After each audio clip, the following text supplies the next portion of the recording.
बिस्मिल्लाहिर्रहमानिर्रहीम। अस्सलाम वालेकुम डियर स्टूडेंट्स, मैं हूं doctor Sidra Rizwan from faculty of education और आज हम करेंगे part 3 of the unit 2 of school society and teacher and the unit is group and group dynamics.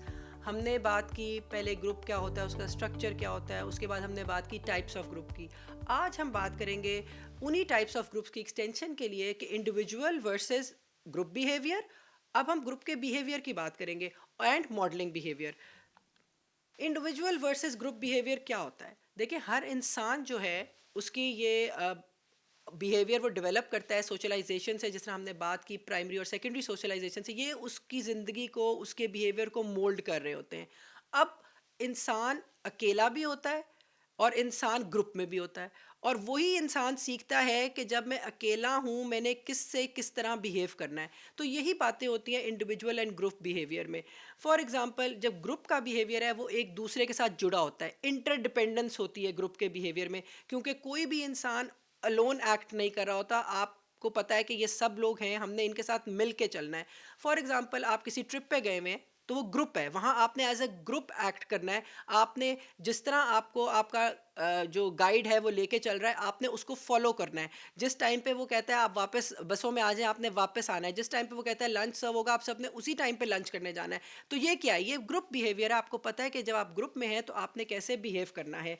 Group जो है उसका एक्सपेक्टेशंस जो होती हैं वो इंडिविजुअल्स को इन्फ्लुएंस करती हैं कि ग्रुप आपसे क्या एक्सपेक्ट करता है। ठीक है, और वो इंडिविजुअल का बिहेवियर जो है वो मोल्ड कर रही होती हैं। और सिर्फ ग्रुप आपको बताता है वो आपसे क्या एक्सपेक्ट करता है, और इंडिविजुअल बिहेवियर जो है वो इफेक्ट कर रहा होता है, क्योंकि एक एक बंदा ऐड होता जाता है तो ग्रुप बनता है ना। तो इसका मतलब है मल्टीपल बिहेवियर्स हैं, डिफरेंट लोग, डिफरेंट बिहेवियर।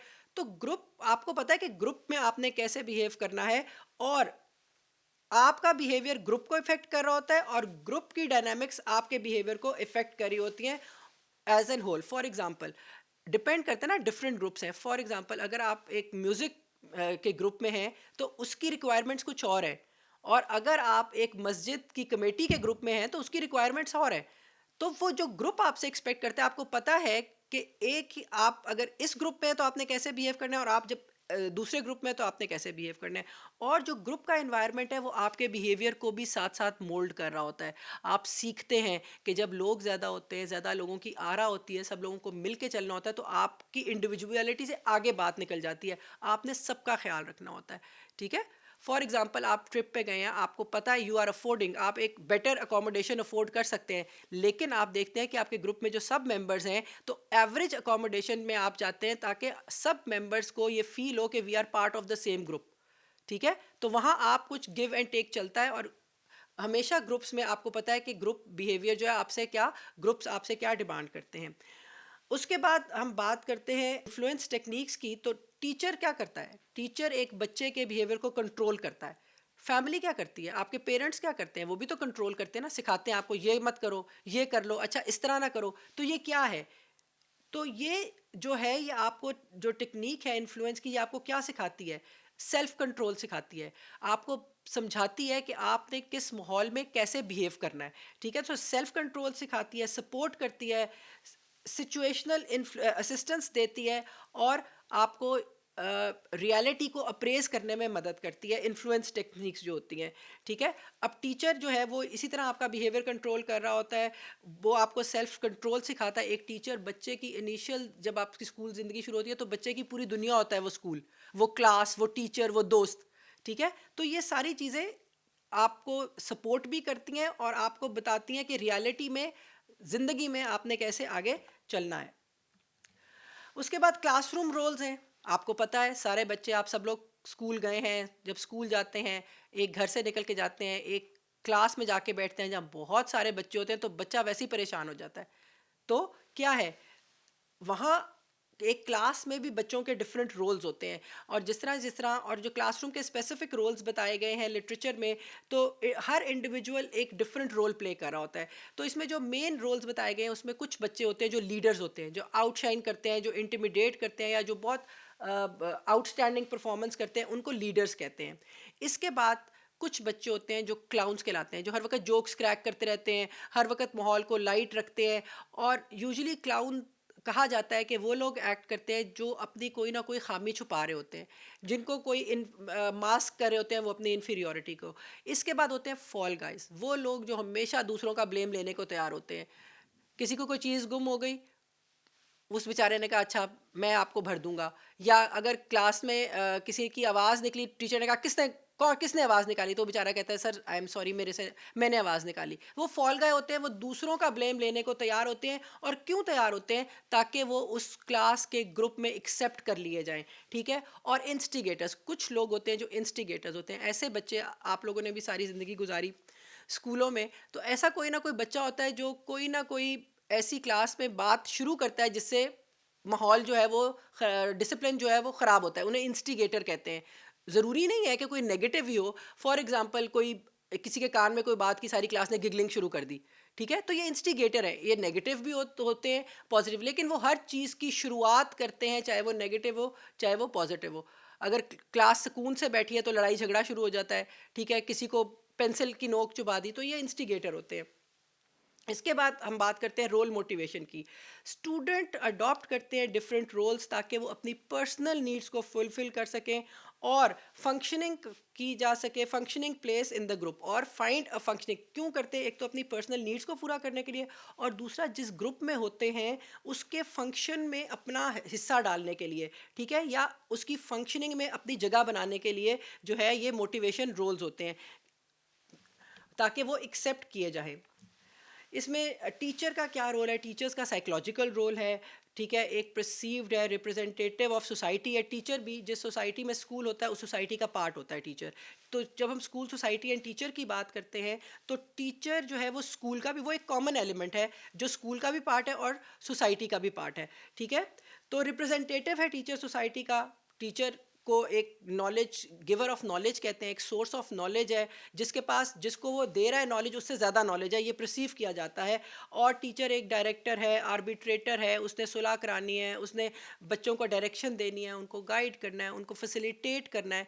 तो एक परसीव्ड रोल जो टीचर का है वो ये है कि वो एक सोसाइटी का पार्ट है, और वो एक ज़्यादा नॉलेजेबल बंदा है जिसने लोगों को डायरेक्ट भी करना है, उनके मसाइल का हल भी देना है। और ये टीचर का रोल जो है ये हर सोसाइटी में मोर और लेस द सेम है।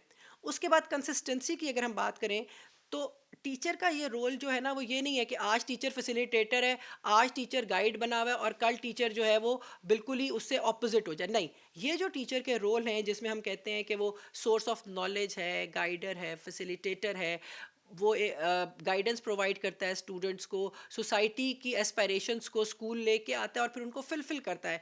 अब कंसिस्टेंसी बड़ी इंपॉर्टेंट, टीचर ने ये रोल साल हर साल निभाना है, कंसिस्टेंसी के साथ निभाना है, स्टडी रोल है जो उसने मेंटेन करना है अगर वो चाहता है कि क्लास का स्टैंडर्ड जो है वो अपलिफ्ट रहे, एक स्टार्ट क्लास का स्टैंडर्ड मेंटेन रहे। तो स्टैंडर्ड मेंटेन करने के लिए टीचर को अपने रोल में कंसिस्टेंसी लानी पड़ेगी। इसके बाद हम बात करते हैं मॉडलिंग बिहेवियर। बड़ा आसान है, आपने सुना होगा टीचर्स आर रोल मॉडल्स, ठीक है। या आपसे पूछा जाए आपका ज़िंदगी में रोल मॉडल कौन है, तो आप बड़ी बड़ी पर्सनालिटीज़ के नाम लेते हैं, जी वो मेरा रोल मॉडल है, मैं उनसे बड़ा इंस्पायर हुआ हूँ। तो जो बच्चा होता है ना, उसकी ज़िंदगी का एक रोल मॉडल जो है ना वो उस्ताद है। तो ये मॉडलिंग बिहेवियर है, ठीक है। मॉडलिंग क्या है? आप जब किसी चीज़ को देखते हैं उसमें आपका इंटरेस्ट पैदा होता है, आप कॉपी करने की कोशिश करते हैं, क्योंकि इंसान बाय नेचर से इमिटेशन से सीखता है, ठीक है, मॉडलिंग करके सीखता है। तो अनकॉन्शियस डायनामिक्स है, ज़रूरी नहीं है कि आप कॉन्शियसली कर रहे हो, लेकिन आप अनकॉन्शियसली भी अपने टीचर्स की तरह एक्ट करना शुरू कर देते हैं, या उन लोगों की तरह एक्ट करना शुरू कर देते हैं जिनसे आप बहुत इम्प्रेस होते हैं, आप उनको फॉलो करते हैं। अनकॉन्शियसली डायनामिक्स है। टीचर इंटेंशनली भी इनकरेज कर सकता है रेजिस्टेंस, अगर वो क्रिटिसाइज करे स्कूल को कोई ओपनली, ठीक है। अनकॉन्शियस टीचर में unintentionally encourage resistance if they criticise school rules openly.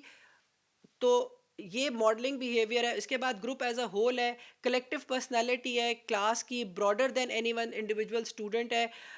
जब हम ग्रुप की बात करते हैं तो वहाँ हम पूरे सिनेरियो को देखते हैं, किसी कोई एक बंदा उसमें इंपॉर्टेंट नहीं होता, पूरा ग्रुप इंपॉर्टेंट होता है। इसके बाद मैनेजमेंट कॉजेज़ हैं। मैनेजमेंट कॉजेज़ में क्या है? ट्रांसफरेंस है। ट्रांसफरेंस होता है एक चीज़ को दूसरी, एक से दूसरे तक पहुंचाना, ठीक है। ट्रांसफरेंस आपका, हम कहते हैं एजुकेशन जो है इसने ट्रांसफ़र या ट्रांसमिट करना है कल्चर एक जनरेशन से दूसरी जनरेशन पे। इसी तरह ट्रांसफरेंस क्या होती है, पुराने जो रिलेशनशिप्स होते हैं वो इफ़ेक्ट करते हैं आपके करंट रिलेशनशिप्स को। ठीक है, आपने जो देखा होता है पुराने रिलेशनशिप्स में, आप क्योंकि आपका बिहेवियर मॉडल हो गया होता है ना, तो आपकी नई आने वाली चीज़ों को ये इफ़ेक्ट करते हैं। ठीक है, इसमें पैरेलल प्रोसेसेस होती हैं, एडमिनिस्टर एक्शंस होते हैं जो रिफ्लेक्ट करते हैं टी एडमिन अब टीचर जो है वो अपनी पुरानी एनवायरनमेंट से या अपने पुराने जो उसके तौर तरीके हैं उससे वो तौर तरीके लेके आता है, और फिर नई चीज़ों जब वो नई चीज़ों के साथ इंटरैक्ट करता है तो ये टीचर का बिहेवियर भी मोल्ड हो रहा होता है। और पैरेलल प्रोसेसेस चल रहे होते हैं, टीचर सिर्फ अपने साथ जो पर्सनालिटी या अपनी पुरानी चीज़ें को रिलेशनशिप्स को लेके आता है, सिर्फ वो इफेक्ट नहीं कर रहे होते उसकी टीचिंग को, बल्कि उसके ऊपर जो मैनेजमेंट होती है, जो एडमिनिस्ट्रेशन होती है, वो भी उसके टीचर के बिहेवियर को इफेक्ट कर रही होती है। इसके बाद सेफ्टी इन्वायरमेंट्स हैं मॉडलिंग बिहेवियर में। टीचर जो है टीचर का ये फ़र्ज़ है कि उसने एक सेफ़ एनवायरनमेंट बच्चों के लिए क्रिएट करना है, और अगर क्रिटिकल और अगर कोई टीचर ये नहीं कर पाता तो वो काउंटर एग्रेशन की तरफ जाता है। जो टीचर एक सेफ़ एनवायरनमेंट नहीं क्रिएट कर पाते उनकी क्लास में एग्रेशन या नेगेटिव एलिमेंट्स ज़्यादा पाए जाते हैं। इसके बाद सिस्टम्स अप्रोच की हम बात करें तो जो ग्रुप है वो एक रोल है किसी भी इंस्टीट्यूशन में, उसकी स्ट्रक्चर है वो, और उस ग्रुप की एक्टिविटी पे बेस करता है सक्सेस या फेलियर किसी भी ग्रुप टास्क का। फिर कंटेनमेंट्स हैं, तो जो एडल्ट्स हैं उन्होंने प्रोवाइड करना है एक होल्डिंग एनवायरनमेंट जो हेल्प करता है स्टूडेंट को मैनेज करने में एंग्जाइटी जब स्टूडेंट पढ़ रहे होते हैं। आपने देखा होगा जिस तरह बच्चे बड़ी क्लास में जाते हैं, एक तो एडोलेसेंस एज होती है, जवानी आ रही होती है, दूसरा पढ़ाई का प्रेशर होता है, ये सारे चीज़ें मिलके स्ट्रेस क्रिएट करते हैं जो बच्चों में एंग्जाइटी डेवलप करते हैं। और ये एंग्जाइटी जो है ये उस टीचर ने, जो एडल्ट टीचर है क्लास में, उसने देखना है कि उसने बच्चे की एंग्जाइटी को कैसे हैंडल करना है। हमने इस यूनिट में पढ़ा कि ग्रुप्स कैसे होते हैं, ग्रुप बिल्डिंग ब्लॉक्स हैं किसी भी सोसाइटी के, और ये फॉर्म होते हैं रेगुलर कांटेक्ट के साथ, कॉमन गोल्स के साथ। ग्रुप डायनामिक्स जो हैं वो इन्वेस्टिगेट करती हैं स्ट्रक्चर और चेंजेस जो किसी भी साइकोलॉजिकल ग्रुपिंग में आते हैं। टीचर ने अंडरस्टैंड करना है स्टूडेंट की ग्रुपिंग को, कैसे स्टूडेंट ग्रुप्स में डिवाइड होते हैं, और इन ग्रुपिंग के होते हुए टीचर ने इन्हांस करना है लर्निंग को, मैनेज करना है बच्चों के क्लासरूम बिहेवियर को इफ़ेक्टिवली। और और ये कोई ये बात नहीं है कि आज जो बात कह दी वो फाइनल है, नहीं, ऑन गोइंग रिसर्च आपको ज़रूरी है ताकि आप पूरी तरह से जान सकें कि कॉन्शियस और अनकॉन्शियस फोर्सेस क्या होती हैं जो स्कूल के डायनामिक्स को इफ़ेक्ट कर रही होती हैं।